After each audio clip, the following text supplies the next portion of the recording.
Kasama na natin si Undersecretary Mario Marasigan ng Department of Energy.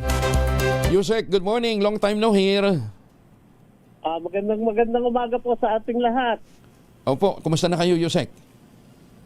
Mabuti po naman. Marami pong salamat at sana kayo din. Apo, number one, saang mga lugar na po ang meron tayong yellow alert at saka red alert? Ano tawag dito? Yellow warning pala. Sa ngayon po, itong oras natin pong ito, wala na po tayong alert level na pinapatupad at naibalik na po yung ating mga alert level kanina pong madaling araw. Okay, so ibig sabihin may sufficient supply tayo ng kuryente doon ho sa mga lugar sa Visayas. Mindanao ba nagkaroon tayo ng alert? Hindi naman, ano? Wala po tayong alert sa Mindanao. Luzon. Lang po? Luzon at Visayas lang. Luzon at Visayas. Okay. Normally, bakit po tayo nagkaka-alert level, Yusek? Ay, salamat po dyan sa inyong katanungan para may paliwanag natin ng maganda, no? So, bago po nangyari kahapon ng umaga, ang kakulangan ng supply ng kuryente natin, nung nakaraan pong araw, meron na po tayong napansin sa Visayas na meron pong kakulangan ng supply dahil meron po tayong 3 unit na halos sa loob ng isang araw ay magkakasunod po na nagkaroon ng outages. Ito po yung 2 malaking planta natin sa Toledo, Cebu at isa pong planta sa Panay. So, nagkaroon na po tayo ng deficit sa Visayas pero hindi po tayo nagkakaroon ng sabihin po natin, hindi po kampante pa po tayo dahil nakakatulong naman po ang Luzon. Datapwat-pwat, ang malaking naging problema natin kahapon ay meron pong 2 linya, major transmission line na nagkaroon po ng tripping at nawala po sa pagbabato ng kuryente. Ito po ay yung linya natin buhat sa Ilihan papuntang Tayabas at ganoon din po yung linya na galing sa Ilihan papunta naman po ng Dasmariñas, kung saan yung pong ating 3 unit ng planta na pinapatakbo po ng natural gas, ito po ay 3 unit na pinoprovide ng Excellent Energy Resources at 2 bloke po ng planta sa Ilihan power facilities natin ang nawala. At ang sumasyon po, yung total capacity po nung 5 unit na yon ay umaabot po yun ng 2,400 megawatts. Okay. So yun po yung kakulangan natin yun po yung nabawas sa sistema natin. Pagdating po ng 6:30 o lagpas ng 6:30, nagkaroon po ng obserbasyon yung pagpapatakbo po ng Masinloc Unit 3 na meron po capacity na 335 megawatts. Ang sumunod po na nagkaroon ng malfunction po doon sa tinatawag nilang main control valve. Meron po mga indikasyon na hindi normal. Kung kaya't napilitan din po yung planta na magbawas ng supply ng kuryente hanggang sa totally shutdown. Doon naman po sa 2 linya ng kuryente natin, dito sa Ilihan Dasmariñas at Ilihan Tayabas. Yung nag-tripping. Opo.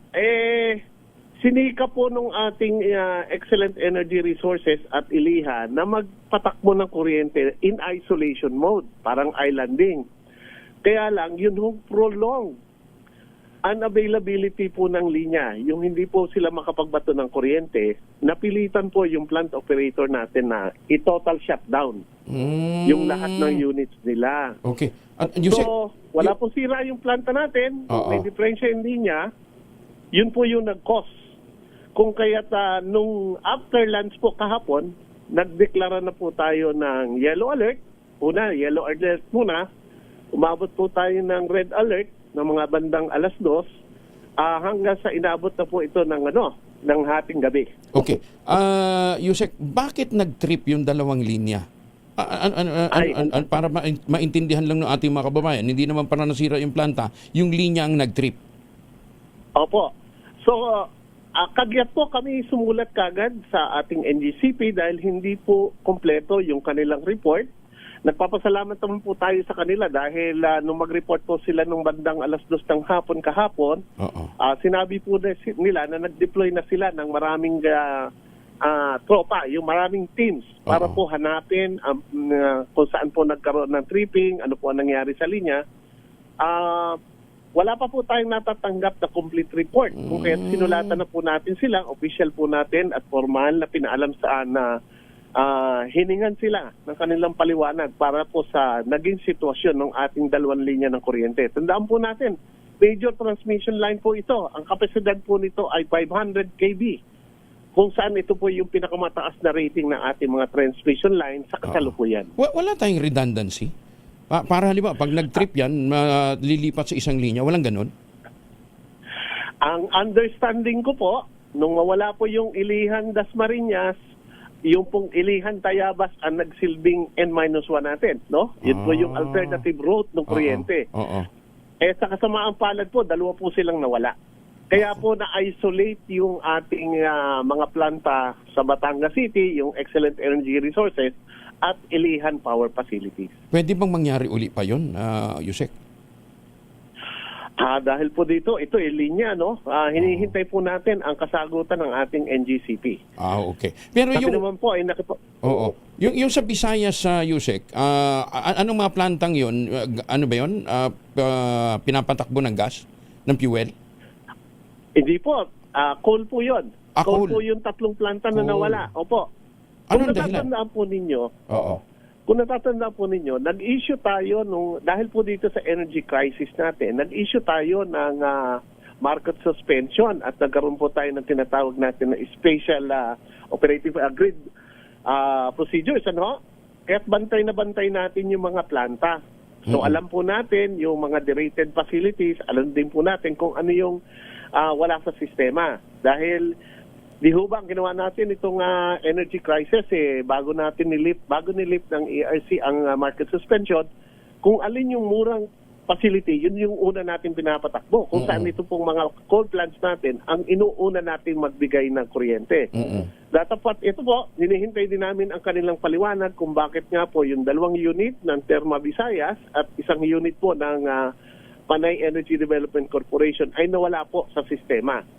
So, pinabinisita na po ng ating Visayas Field Office, inatasan po natin ang ating pong Visayas Field Office para puntahan yung ating mga planta. Hindi lang po para alamin kung ano mangyari, kung hindi, para na rin po siguruhin na may nag-aasikaso at ginagawa po na paraan na maibalik na natin sa sistema yung 3 unit ng planta na yun. Sana nga ho. Kailan kayo lalabas yung report? Today? Well, dahil emergency, ano po ito, very urgent po ito, ayaw po natin na maulit. Tama po kayo. So, kailangan po matanggap namin na ngayong araw na to. Ay, sana nga po. Yung bang kung na-deliver ho yung mga renewable energy, yung mga yung sa solar ng Bayan Project, kung yun ba nag-materialize, kung na-deliver ba yun, magkakaroon ba tayo ng ganitong kakulangan sa production ng kuryente? Well, malaking tulong po sana yun, ano? Dalawa po kasing klaseng project yung ang mga plano or balak ng ating Solar Philippines, no? Meron po mga unit na nakakabit po sa grid. At yun naman pong solar para sa bayan, ito po ay para sa mga communities na wala pang serbisyo ng kuryente.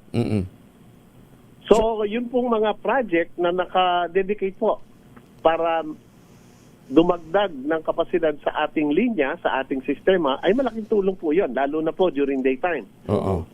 Kaya lang, hindi nga nag-materialize. Bali po, nung una kasi na nasa listahan natin yung mga project na yan, siyempre po kasama sa ating pagdedetermine po ng ating outlook na tinatawag, kung saan po binabalanse natin ang ating demand at ang ating supply. So kung habang nakalista po yung mga proyekto na yun, so, siyempre kasama po sa mga forecast natin. Oo, kasama sa mga forecast natin. So kumpante tayo na mayroon deliverable na ganun, kaya akala natin matutugunan yung mga kakapusan. Sus, may Ginoo. Kasama po yun sa ating pag-estimate or pagsa-simulate. Lahat po ng project. Kung kaya pag meron pong mga project na hindi natutuloy at meron pong itong mga delay na nangyayari, meron po tayong kaukulang task force na sila pong nagbibigay po ng guidance, nag-a-assist doon sa mga project proponent para po mapabilis. Ang nagiging problema nga po natin pag tuluyang na terminate po yung project, yun po yung hinahanapan natin ng kapalit. Yun bang nawala na mga proyekto, kasi ang pagkakaintindi ko, nakansila na. Meron na ho ba tayong mga nakumbinsing mag-provide? Opo. Meron na. Kung kaya't yung atin namang continuous simulation po ng ating power outlook, wala naman po tayong nakikitang kakulangan. Iba po yung insidenteng nangyari kahapon dahil yun nga po, hindi naman planta ang naging pangunahing dahilan, kundi ang linya po ng kuryente. Sige, abangan namin yung magiging pangkalahatang report na Yusek at sana nga ilabas na kaagad ng NGCP at saka nung mga supply nung mga planta sa Cebu, ano ha? Para mas maintindihan natin kung ano yung mga paghahandang gagawin natin.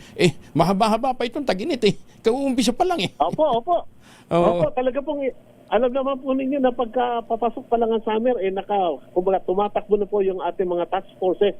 At may mga abiso na po tayo sa lahat ng ating stakeholders dahil lalo na po meron pong babala ang ating pong DOST Pag-asa na meron pong El Nino na parating by June and July. Okay. So kailangan po nating mapaghandaan yan. Ayaw na po nating maulit yung panahon po ng mga nakaraan, lalo na po noong 2024. Kung naaalala nyo, April pa lang meron ng El Nino.